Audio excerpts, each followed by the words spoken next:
నిత్యం రద్దీగా ఉండే ఫతేనగర్ పై వంతెన విస్తీర్ణ పనులు ప్రారంభించామని చెప్పి 5 సంవత్సరాలు గడిచినా ఇంతవరకు కార్యరూపం దాల్చలేదు.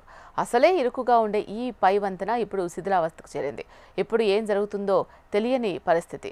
నిధులు ఉన్నప్పటికీ విస్తరణ పనులు అధికారులు నిర్లక్ష్యం చేస్తున్నారు. దీంతో ఇరుకైన పై వంతెనపై వాహనదారులు ఇబ్బందులు పడుతున్నారు. దీనికి సంబంధించిన మరింత సమాచారం మా ప్రతినిధి ప్రియాంక అందిస్తారు. ఫతేనగర్ పై వంతెన పనులు ప్రతిపాదించి ఏళ్లు గడుస్తున్నప్పటికి కూడా ఇంతవరకు ఎటువంటి కార్యరూపం దాల్చలేదు. అంటే దాదాపుగా 45 కోట్ల వరకు కూడా కేటాయించినప్పటికీ కూడా పనులు అయితే మొదలు పెట్టలేదు. దీంతో వాహనదారులంతా కూడా ఇబ్బందులు ఎదుర్కొంటున్నారు. ప్రజెంట్ మనం ఇక్కడ చూడొచ్చు, ఈ టైంలో ట్రాఫిక్ ఎంతలా ఉందో. అంటే ఇటువైపుగా వెళ్లే వారంతా సన్నత్ నగర్, బల్కంపేట, అలాగే ఫతేనగర్ పై వంతెన నుంచి కూడా జీడిమెట్ల, బాలనగర్ వైపు వెళ్తూ ఉంటారు. ఇటువైపుగా వెళ్లే వారంతా కూడా ఈ పై వంతెన అంతా కూడా ఇరుగ్గా ఉండడంతో కూడా ఇబ్బందులు ఎదుర్కొంటున్నారు. ప్రమాదాలు కూడా చోటు చేసుకుంటున్నాయి. దాంతోపాటు ట్రాఫిక్ పరంగా కూడా సమస్యలు అయితే ఎదురవుతున్నాయి. అంటే దీనికి తోడు గతంలో ట్రాఫిక్ పోలీసులు ఈ వంతెనపై రహదారిని అయితే రెండుగా విభజించి డివైడర్లను ఏర్పాటు చేశారు. దీంతో వంతెన మరింత ఇరుగ్గా మారింది. ఏదైనా పెద్ద వాహనం వస్తే చాలు వెనుక ఉన్న వాహనాలన్నీ కూడా బారులు తీరాల్సి వస్తుంది. అంటే బల్కంపేట, సన్నత్ నగర్ నుంచి బాలనగర్, జీడిమెట్ల వైపు వెళ్లే వాహనాల రద్దీ కూడా ఎక్కువగా ఉండడంతో ఇరుకుగా ఉన్న ఈ వంతెన కారణంగా అయితే రోజు ట్రాఫిక్ సమస్యలు అంటే ఎక్కువగా అవుతున్నాయి. 2020లో అప్పటి అధికారులు అయితే ఈ పై వంతెన కోసం ప్రతిపాదనలు అయితే రూపొందించారు. దీనికోసం పనులు కూడా చేయాల్సి ఉండేది ఇప్పటివరకు అయితే. కానీ Hyderabad road development corporation limited అలాగే రైల్వే శాఖ సంయుక్తంగా అయితే ఈ వంతెన విస్తీర్ణ పనులు చేపట్టాల్సి ఉన్నప్పటికీ కూడా ఇప్పటివరకు అయితే పనుల్లో ఎటువంటి కదలిక కూడా లేదు.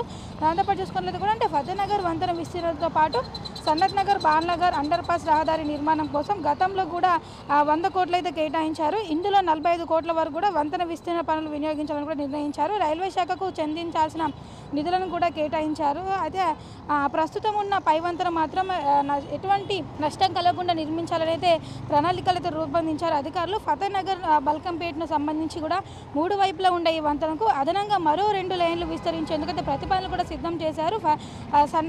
ఫతేనగర్ పై వంతెన విస్తరించకపోవడం అలాగే నిర్వహణ కూడా కరువవుతుండడంతో కూడా ప్రస్తుతం ఇది శిథిలావస్థకు అయితే చేరింది. వంతెనపై మట్టి దిబ్బలు పేరుకుపోయాయి, కాలిబాటలు కూడా దెబ్బతిన్నాయి. బల్కంపేట, ఫతేనగర్ వైపు రేలింగ్ ఏదైతే ఉందో రేలింగ్ పైన కూడా మొక్కలు పెరిగాయి. దీంతో పలు చోట్ల వంతెన అంతా కూడా బీటు పారిపోయింది.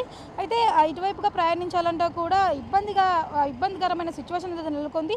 ఇటీవలగా ఫతేనగర్ వైపు ఉన్న మెట్లు కూడా కూలిపోవడంతో ఒకరు తీవ్రంగా గాయపడ్డారు. సన్నత్ నగర్ వైపు వంతెనపై నుంచి కూడా ఉన్న మెట్లు అయితే శిథిలావస్థకు చేరాయి. ఈ పరిస్థితుల్లో అయితే ఉన్నతాధికారులు ఎవరైతే ఉన్నారో వాళ్ళంతా కూడా స్పందించి వెంటనే అంటే ఏదైనా ప్రమాదం జరగక ముందుకే కూడా ఇప్పుడే ఉన్నతాధికారులు కూడా అంతా స్పందించి నిధులు ఎలాగా ఉన్నాయి కాబట్టి ఇకనైనా నిర్లక్ష్యం వీడి ఉన్నతాధికారులంతా కూడా స్పందించి ఇరుకైన పై వంతెన ఏదైతే ఉందో దాన్ని వెంటనే విస్తీర్ణ పనులు చేపట్టాలని, ప్రమాదాలు జరగకుండా ముందే చర్యలు తీసుకుంటే బాగుంటుందని కూడా అభిప్రాయాలు వ్యక్తమవుతున్నాయి. ఇప్పుడు జర్నలిస్ట్ రవితో ప్రియాంక, HM టీవీ, హైదరాబాద్.